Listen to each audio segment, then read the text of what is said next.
بەڵێ گوێبیست بووین 3 تریلیۆن لە ساڵی پار زیاترە واتە بۆ پارەدارکردنی موچەدان ئەم ساڵ لە ساڵەکانی تریش بڕی موچەیان زۆر زیاتر کردووە بەڵام لە لایەکی تریش بینین خۆپشاندان هەیە لە عێراق خەڵک داوای دامەزراندن نەکات ئەمە ناشەفافیەتە لە لایەکە و خەڵک داوای دامەزراندن نەکات دایان نامەزرێنن لە لایەکی دیکە و موچە زیاد ئەکەن و کۆمەڵێ بابەتی دیکەش هەیە کامەوە گفتوگۆی لەبارەوە بکەم کە پەیوەستە بە نەوتەوە ئەم موچە یاخودنا ئەگەر نرخی نەوت بەرز ببێت کاریگەریە بێت دابەزێت موچەی ئەوانی ژۆکو ئێمە تاخیرە بێت یاخونا هەموو ئەمانە لەگەڵ دکتۆر ڕێبەر فەتاح شارەزای ئابووری لە دوهۆ گفتوگویان لەبارەوەکەم دکتۆر ئەم کاتت باش بێگومانەوەی کە ئەیبینین جاکاریکی تەواو لە نێوان موچەخۆرانی هەرێمی کوردستان و عێراق ئەکرێت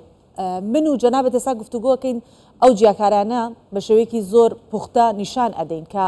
پێش هەموو شتێک با بزانین پرسیارەکەم ئاوا دەست پێ بکە گوژمەیەکی زۆر بۆ موچەی فەرمانبەرانی عێراق سەرفەکرێت لە کاتێکە بۆ ئینفاقی دیکە ئەم کارە ناکرێت و لەلایەکی ترەوە ئەڵێن پارە نییە بنێرێت بۆ کوردستان بۆ موچەخۆرانی کوردستان ئەمە چۆنە لە بە کوردەکەی خۆمان چەنی بەچەند بۆچی لە لای خۆیان وایە بۆ لە لای ئێمە وایە بەڵێ زۆر سپاس ڕاستی دەمێ هەوا باش بیتن بەحثکردنا ئابوورە عێراقی بڕاستی gelek li anavel gerî tu dibîtin babeteke têk helkêşayî bîtin. Terîfa abora Iraqê wekû aboreka rêîyan rentiye piştbestin li ser petrolê diket û dahatê petrolê tête belavekirin û tête dabeşkirin pişêwazê em dibînin her welateke rentî jî bîtin bartkeyên rêca gendeliyê têda ya zor e. gelekî vî pare çît bû gendeliye û li Iraqê gihiştiye lûtkiye ve hemî ne ser axifnan belkû ser raportên nêvdewletiyê diyar e rêca gendeliyê li Iraqê zor zor beref zêrve bûnê ve wê û beref kêrfê bele bilind bûnê ve çîtin.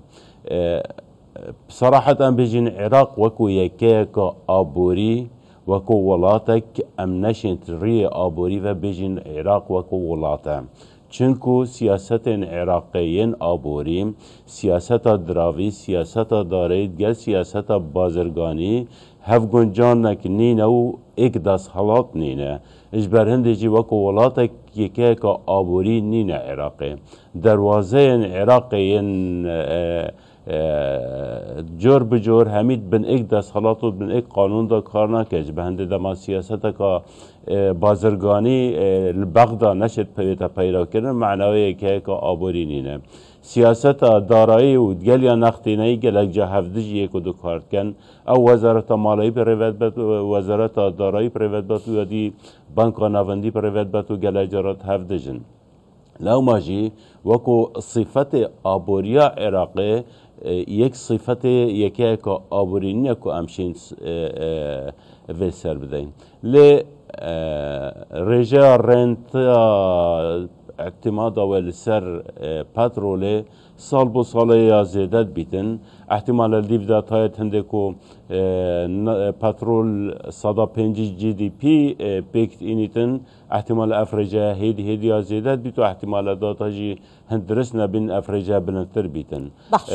Dîv datayên hewa nîşadayên 9 dahatê hikûmetê petrolê em menawê 9 وڵاتێکی rentiye باش دکتۆر کاتە با ئەم پرسیارە بکەم کێشەی داهاتی نانەوتی عێراق لەکوێیە بۆچی هەر باسی داهاتی نانەوتی عێراق هەر ناکرێ هەر پشتیان بەستووە بە باسی داهاتی نەوتی ئەکەن ئەی ئەو پارەیە کە لە داهاتی نانەوتی دەسەکەی ئەمە بۆ کوێچێ چونکە نینە يعني دهات حكومة أزيبيجم 10 سال بيت دهات نانوتي بيتن بحث لنا هدا كرن بيتن جيت جالك جاراتن الجمارة بيتن شكو ولاتك بيش بستن البترول بكاد 10 سال هادي هندك أوجي احتمال هرش بازرگانية بيت يانش دهات النافخوين رسومات باجا بيتن أوجي ريجك بيجومان هكال ديف قانوني بيتن فيت افريجا جالك يا بلن بيتن ليت جندليه دا و تشاسباندنا قانون دا پیراو کرنا قانون دا افريجا جالك يا نزن بيتو هميات چتا جندليه كورتي ابورا عراقي وكو هيكلك جندله هر کسک بریا خو یه گندلیه پشکا خوشی وردگیریتن اش ولات جدر وجی و حتی ولاتي نافخوجي وكسان نافخوجي وكار بدستين حكومتي لو ماجي أبا سر عراقتهتن يك تشبج متى دهات يانكو احتياطي نفط احتياطي بنك فدرالية عراق وقابش 108 تريليون درباس كريا مليار دولار درباس كريا اف دهات همي یه عراقی رنتی چی تاویرت هت هلگرتن بوش نه هت بکارینان ان بین خدمت کاری العراقیت که من کار دلیون کاری که من هجاری برای بلنبونه و چیتن همی کشین آبوریت ناف عراقی دهان اقل بیتوی مزاختن حکومت یکوبینه کنن لأف پاره البنك فدرالی هلگرتی و بو خلکی نه هت بکارینان بکرتی عراق وکو ولاتک فشلت اداره کردن آبوریدا اینایی باشه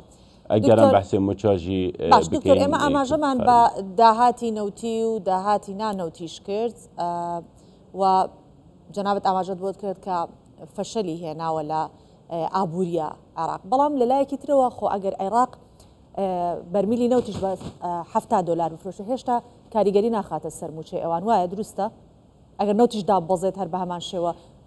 بڕی موچەی ئەوان هەروکو خۆیەتی هیچ کێشێکی بۆ دروست نابێ نخومدید دما بهای پترول هات یا خارب سیاست نختینه بهای دلاری یا بهای دیناری دا خست بوی رژه مچه شیان کرینت مچه یت حوالاتی یت فرمانبری بلن که رونو شیان اویدیا بکن یعنی پاره بدن هیچ جاره که از بار نکم العراق کشه یا دانا مچاه بیتن هرچند نزدیک 7 میلیون مچاخور العراقی هن رجک زورا مازنه بس کشنه اوه کتده چوا وان پاردار که یا پارده وان 7 میلیون مچاخورانی عراق بیت بشوا که مچاکانیان لواده خوی تاخیر ببید نخیر چجا یعنی بلکی پروژه بیتن بس چجارا نهات یک پیش بو هرما کردستان اتحاد پیش بامتیاز بابتک سیاسی گواشتن سیاسی نل سر هرما کردستان اتحاد کردن گلک جارا آماجه کاتا بوچی اوان تاخیر نبی و بلکاتێک دا حکومت یارێمی کوردستان هەموو شتانی کە پێویست بووە لە بەردەستی وەزارەتی دارایی و لە بەردەستی حکوومەتی عراقی دایناوە لەگەڵەوە بەڵام دیسانەوە موچەی فەرمانبەرانی هەرێمی کوردستان تاخیرە بێت ئەمە ئەتوانین چۆن ناوی بنین ئەمە پلان بۆ داڕێژراوە ئیشی لەسەرەکەن بۆچی واکەن هیچ برأيي من أصناف بابت هنريان فنية و چند دل بغدانین بدبید برادرین وزارت دارایی بتر آگهی و بابت هبیتن بس دیارش خو دما 10 سالات لپی بغداد بیتن پیجتا بهت کسکی مروف پیجتا بهت کسکی بابت یعنی مدید جارنات گوتی لیستا کردی فریکی بکن عربی هاتی ناوی دایت دانینه نه کردی هاتی نظام چه دانینه نه یعنی اکشوان کشین کو البرچاو بجیتن قانون تقاعدت بيج في 10 صادي ببرن و7 صادي يا بري 6 صادي يا دي وانا بريا بوشي خو عمليه قالك ابصانه هي بكليكه كمبيوتريشن و 6 صادي جيب كوجنو چاره سر بکن یان هی وابت و 6 صادش فرمانبری ببرن و چاره سر بکن و بفرکن لب کشه کا باگراوند خوی سیاسی هیا دیاره باش دکتر با کتا بسیار بو جنابتان اما بیتو اگر بکری با کرتی والله من بدیتوا ئێستا بینین کە لە عێراق جار ناجار خۆپشاندان ئەکرێت لە تەواوی چین و توێژەکان ئەو خۆپشاندانانە ئەبینین کە داوای دامەزراندنەکەن حکوومەتی عێراقیش ئەڵێ دامەزراندنمان نییە بەڵام لە کاتێکە ئێستا هەر لەو داتایی کە ئەو هەواڵە با بینەران گەێنرا و جەنابیشت بینیت ئەڵێ 3 تریلیۆن زیادی کردووە چۆتە سەر موچە یعنی بڕی موچە بۆ ئەوان زیاد دەکرێت ئەم ناشەفافیەتە یعنی چی ئەمە یعنی گەندەڵکاری هەیە بۆ لەلایەکەوە بڕی موچە زیاد دەکرێت بەس لەلایەکەوە دامەزراندن نییە ئەمە چۆنە؟ برس ولاتك رنتيشتي عراقي امتياز ولاتك جندله وڵاتی گەندەلجی دەما حکومت چەند مەزم بیتن گەندەلی زۆرتر ئەجبەر هەندێ هەر گەندەلیا زێدەت بیت هەر حکوومەتە عێراقیژی یا مەزم بین مچە خۆرێت مەزم بن ئەنا بێژم ئەدا حکومەتی هەریە بەرەف لاوازبوونەوە ئەە مەبدایەکێ پرەنسیپێکی ئابوووریە و ئەم سەرچین یعنی دەما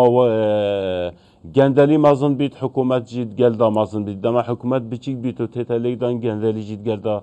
بچیک بیت و کێن بیتن العێراق ڕێژە گەندەلیە و ڕێژە حکومڕانیە گەندەلیە یا مەزن بیوێت گەشتە ئاستێ پەیدابوونا مافیات گەندەلیە دەت نەف حکوومەتە عێراقدا و کار یعنی ئاستەکی بلندتر وەسا ڕاستیایی کو ئێدی ڤەگەڕیان بۆ چارەسەریەژی نەمایە. بەڵێ زۆر سپاس دەکەین دکتۆر ڕێبەر فەتاح شارەزای ئابووری لە دوهۆکەوە لەگەڵمان بیت سپاس بۆ ئامادەبوونت.